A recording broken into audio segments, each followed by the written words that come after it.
எல்லாருக்கும் வணக்கம். நல்லா இருக்கீங்களா? ஒரு அண்ணனும் தங்கச்சியும் ஏழை குடும்பத்தை சேர்ந்தவங்க. ஒரு கடை வழியாக அண்ணன் கூட்டிகிட்டு போகிறான் தங்கச்சியை. அப்போ தங்கச்சி வந்து என்ன சொல்லுதுன்னா, ஒரு பொம்மை கடையை பார்த்துட்டு அந்த பொம்மையை எனக்கு வாங்கி கொடுன்னு அழுன்னு அழுகுது.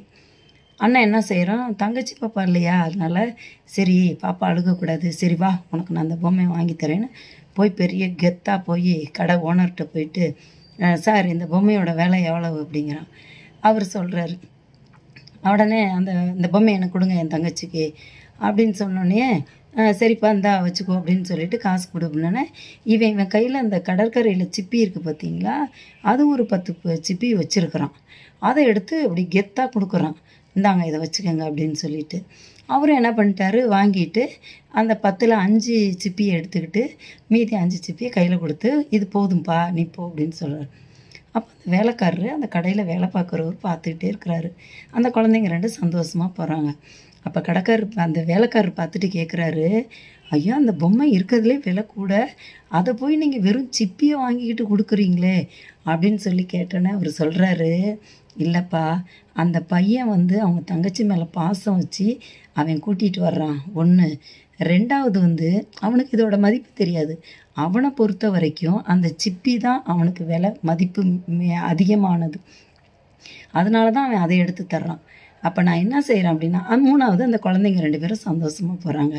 இதில் நான் என்ன செய்கிறேன் அப்படின்னா, அவனுடைய அந்த ஏதாவது கொடுத்து வாங்கி தரணுங்கிற அந்த நல்ல குணத்தை நான் வந்து ஆதரிக்கிறேன். அதை வந்து நான் என்கரேஜ் பண்ணுறேன்.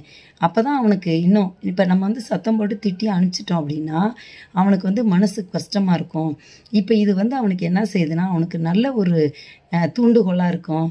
இப்போ நம்மளால் அந்த தங்கச்சிக்கு வாங்கி தர முடியுங்கிற அந்த ஒரு நேர்மறை எண்ணத்தை நான் விதைச்சிருக்கேன் அப்படின்னு சொல்கிறாரு. இது வந்து இந்த நுணுக்கம் எத்தனை பேருக்கு புரியுதோ தெரில. நம்ம வாழ்க்கையில் முன்னேறணுன்னா முடிஞ்ச அளவுக்கு நம்மளை விட கீழ் நிலைமையில் உள்ளவங்களுக்கு நல்ல எண்ணங்களை, நல்ல நம்பிக்கைகளை, நல்ல வழிகளை காட்டும் பொழுது கண்டிப்பாக அவங்களும் முன்னேறுவோம், நம்மளோட சேர்ந்து நம்மளும் முன்னேறுவோம்.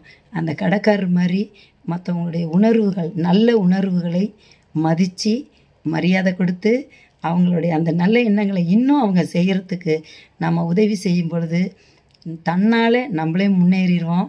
அதனால் நம்மளும் முன்னேறணும், நம்மளோட கூட இருக்கவங்களையும் முன்னேற்றணும்.